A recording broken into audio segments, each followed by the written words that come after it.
coming in, and the spacing of those glowing pearls is species specific. Sunglasses.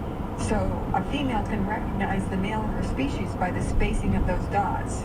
And then she recognizes as well that if she goes to the head of that line a certain distance, she's going to find a male to mate with. But that means that they are separate from the light that they're making, so it doesn't attract a predator. It just allows them to find each other. Wow, Morse code in light. Exactly. Well, how do sea creatures actually make this light?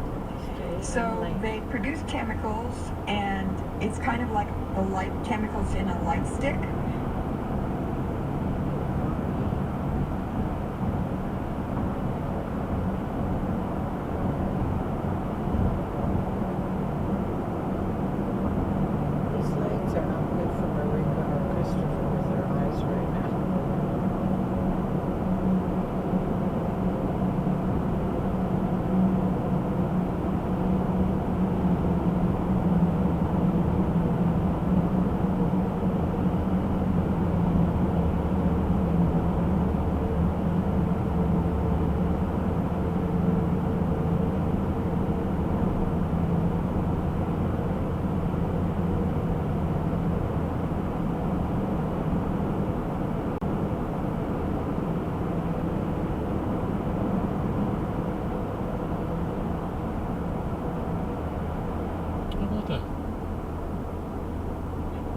In the ocean. So they are some of the most successful species in the ocean.